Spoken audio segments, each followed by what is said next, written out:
হরে কৃষ্ণ। ভগবান যা করেন মঙ্গলের জন্যই করেন। আচ্ছা, কথাটা কতটা সত্যি? সত্যিই কি ভগবান যা করেন মঙ্গলের জন্যই করেন?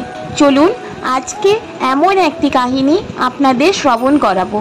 সত্যি বলছি, ভগবান যা কিছু করেন মঙ্গলের জন্যই করেন। যদি কেউ ভগবানকে এক ঝলক এক মুহূর্ত সেবা করতে পারে, তাহলে ভগবান তার জন্য কি না কি করতে পারেন। আজকের এমন কাহিনী আপনাদের সামনে তুলে ধরব। এক ভক্ত ছিলেন, ভগবানের অন্যতম প্রিয় ভক্ত। ভগবানকে খুব ভালোবাসতেন, খুব প্রেম করতেন।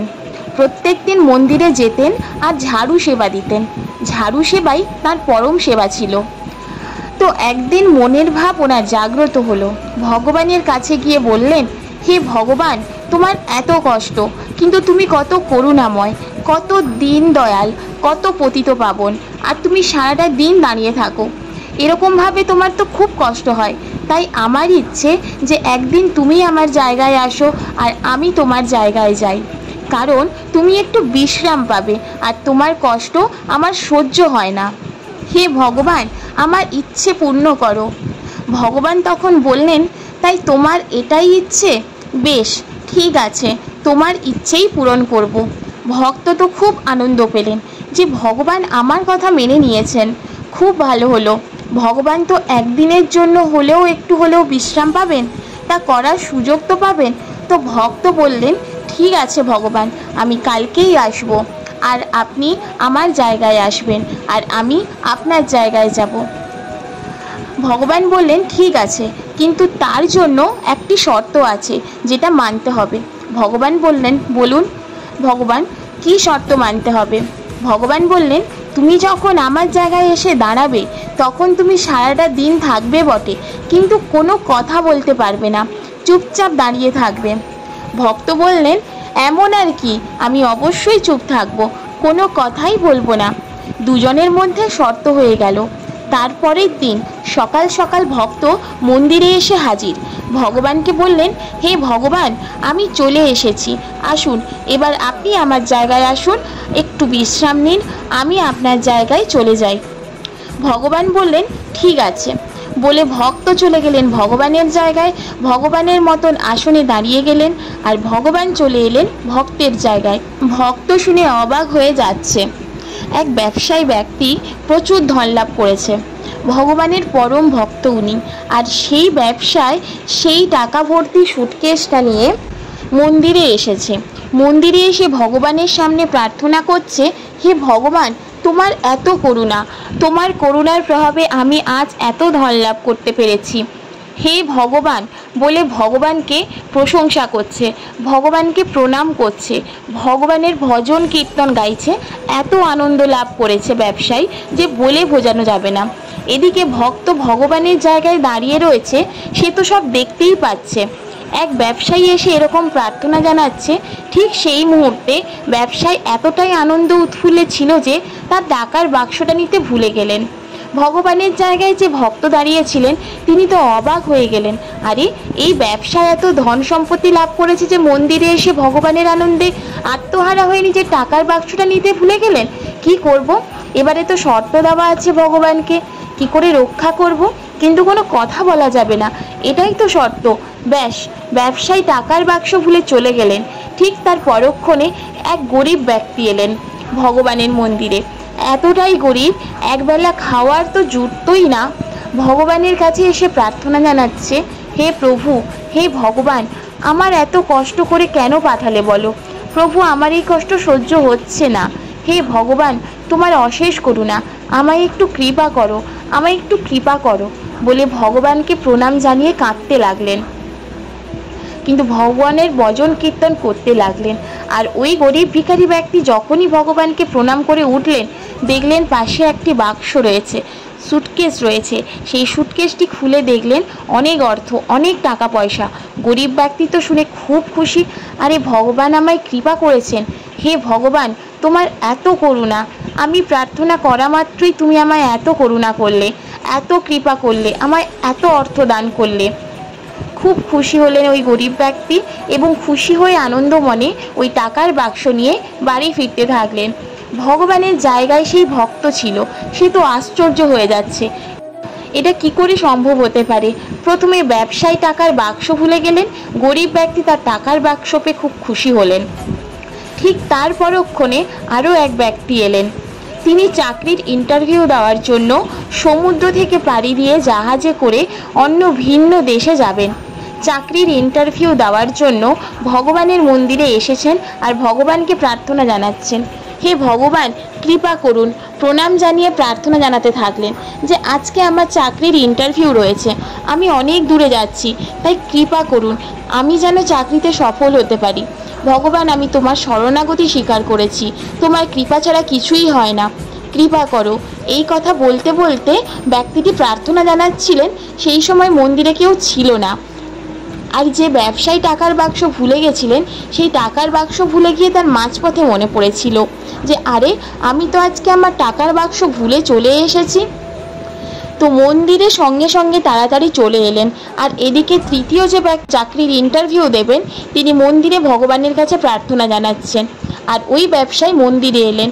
মন্দিরে এসে দেখেন মন্দিরে কেউ নেই, শুধু একজনই দাঁড়িয়ে আছে। তাকে জিজ্ঞেস করলেন, আমার টাকার বাক্সটা এখানেই ছিল, আমার মনে হয় তুমিই চুরি করেছো। তখন তৃতীয় ব্যক্তি বললেন, আরে আপনি কে মশাই, আমাকে এসে হঠাৎ দোষ দিচ্ছেন। তখন ব্যবসায়ী ব্যক্তি বললেন, আমি খানিকক্ষণ আগেই টাকার বাক্স মন্দিরে ফেলে গিয়েছি, মন্দিরে তো কেউ নেই, টাকার বাক্স তো খুঁজেই পাচ্ছি না, একমাত্র তুমিই আছো, তাহলে তুমিই চুরি করেছো আমার টাকার বাক্স। কোথায়, দাও, আমাকে ফিরিয়ে দাও, না হলে আমি তোমাকে অনেক শাস্তি দেব। এই বলে কথা কাটাকাটি হতে থাকলো। ভগবানের জায়গায় যে ভক্ত দাঁড়িয়ে রয়েছে সে ইতস্তত হয়ে আছে, চোখের সামনে কি হচ্ছে বুঝতে পারছে না, কিন্তু শর্ত একটাই, চুপচাপ থাকতে হবে। তাই তর্ক বিতর্কের জায়গায় পৌঁছে গেল। সঙ্গে সঙ্গে ব্যবসায়ী ব্যক্তি থানায় কল করলেন, পুলিশকে ডাকলেন এবং বললেন, এই হচ্ছে আসল চোর, এই হচ্ছে আমার টাকার বাক্স চুরি করেছে, আমার টাকার বাক্স ফিরে পাবো। পুলিশ কি করলো, সেই ব্যক্তিকে ধরে নিয়ে গেল, যে চাকরির ইন্টারভিউ দেবে বলে এসেছিল, ধরে নিয়ে গেল। এদিকে পরম ভক্ত ভগবানের জায়গায় দাঁড়িয়ে আছে, আর কিছু বলতে পারছে না। এই রকম সারাদিন ধরে চলতে থাকলো। যখন সন্ধে হয়ে গেল তখন ভগবান সামলে এলেন আর বললেন যে আমার প্রিয় ভক্ত, আমার একদিনের শর্ত ছিল, এবার সেই শর্ত পূর্ণ হলো, এবার চলে এসো নিচে, এবার আমি আমার জায়গায় চলে যাই। ভক্ত তখন তাড়াতাড়ি নিচে নেমে এলেন, গা থেকে ঘাম ঝরছে। ভগবান জিজ্ঞেস করেছেন, আরে এত দুঃখী কেন, মন তো অসন্তুষ্ট কেন, কি হয়েছে? ভক্ত বললেন, হে ভগবান, আমি বুঝতে পারলাম যে কত ভক্তের কত সমস্যা, কত দুঃখ কষ্ট কিভাবে তুমি সমাধান করো। আমি বুঝতে পারছি না তুমি কিভাবে সমাধান করো, কার দোষ কার ঘাড়ে গিয়ে পড়ছে, কার কে কি করছে, আমি তো কিছুই বুঝতে পারছি না। ভগবান বললেন, কি হয়েছে আগে তো বলো। হে প্রভু, আমি প্রথম যে ব্যবসায়ী ব্যক্তি এলেন, অনেক ধন অর্থ উপার্জন করেছিলেন, আপনার কাছে এসে প্রার্থনা জানালো, আর আপনি তাকে টাকার বাক্সটা ভুলিয়ে দিলেন কেন? এটা কেমন ধরনের বিচার? ভগবান বললেন, শোনো, ওই যে ধনী ব্যক্তি আমার কাছে এসেছিল, যখন আমায় প্রণাম করলো তখন আমায় ভক্তি করতে থাকলো, আমার কাছে প্রার্থনা জানাতে থাকলো, আমি তাকে কিভাবে বিপদে ফেলতে পারি। তার পেছনে ডাকাতের দল পড়েছিল, চোরের দল পড়েছিল।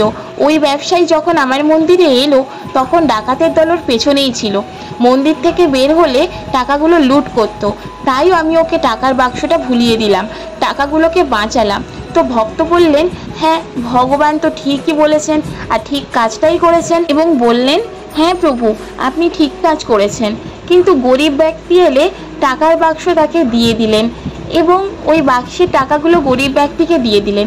ভগবান বললেন, তুমি জানো না প্রত্যেক দিন আমার মন্দিরে আসে কত গরিব, এবং প্রত্যেক দিন আমার কাছে এসে প্রার্থনা করে, হে প্রভু কৃপা করো, আমায় এই দুঃখ কষ্ট থেকে বাঁচাও, আমি এই দুঃখ কষ্ট সহ্য করতে পারছি না। ধনী ব্যক্তির টাকা পয়সা গরিব ব্যক্তিকে দিয়ে উপকারই তো করলাম, কারণ সে আমার চরণে শরণাগত হয়েছে। ভক্ত বলল, হ্যাঁ, এটাও আপনি ঠিক করেছেন, কিন্তু প্রভু, ওই যে তৃতীয় ব্যক্তি চাকরির ইন্টারভিউ দিতে যাচ্ছিল, সে কি এমন অন্যায় করেছিল যে তাকে জেলে পুরে দিলেন, পুলিশ তাকে ধরে নিয়ে গেল? ভগবান বললেন, তুমি জানো না যে চাকরির ইন্টারভিউ দিতে এসেছিল সে আমার চরণে যখন শরণাপন্ন হলো, আমার কাছে প্রার্থনা করতে থাকলো, আমায় প্রণাম করলো, আমার কাছ থেকে কৃপালাভ করতে চাইলো, আমি তাকে কিভাবে মেরে ফেলতে পারি?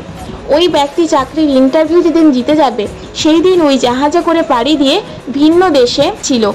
সেই দিনকে ওর মৃত্যুর যোগ ছিল। ও যে জাহাজে করে যেত ওই জাহাজ সেই দিনকেই ডুবে যেত এবং জাহাজ ডুবি হয়ে সে মারা যেত। তাহলে বলো, ওকে আমি জেলে পুড়িয়ে তাকে তো বাঁচালাম, পরে তো ছাড়া পেয়েই যাবে, কিন্তু সে মৃত্যুর মুখ থেকে তো বেঁচে ফিরবে। কথাই বলে যে ভগবান যা করে মঙ্গলের জন্যই করেন। যদি কেউ ভগবানের চরণে শরণাপন্ন হয় তাহলে তার সমস্ত সমাধান হয়, তার সমস্ত বিপদ আপদ কেটে যায়। আজ বুঝতে পারলাম। দেখুন, ভগবান শাস্ত্রে বলেছেন, মানা ভাব্য মতো ভক্ত মাতৃ যা যে মাং নমস্কারও মা মে বৈশেষে সত্যাং প্রেয় জানে পতিষে। মানে মনটা আমায় দাও, মতভক্ত আমার ভক্ত, আমার পূজা করো, তোমার সমস্ত বিপদ থেকে আমি উদ্ধার করব। তাই দেখুন, এই কাহিনী থেকে আমরা জানতে পারি ভগবান যা করে মঙ্গলের জন্যই করে। কেবল যদি কেউ ক্ষুব্ধভাবে অল্প সময়ের জন্য ভগবানের চরণে শরণাপন্ন হয় এবং তার চরণে সমর্পণ গ্রহণ করে তাহলে মহাভয় থেকে পরিত্রাণ পেতে পারে। ভগবান এই কাহিনী থেকে জানিয়ে দিলেন। যদি ভিডিওটি ভালো লাগে তাহলে লাইক কমেন্ট করে সাবস্ক্রাইব করতে ভুলবেন না। ভগবান সবার মঙ্গল করুক এই কামনা করে আজকে এই ভিডিওটি শেষ করলাম।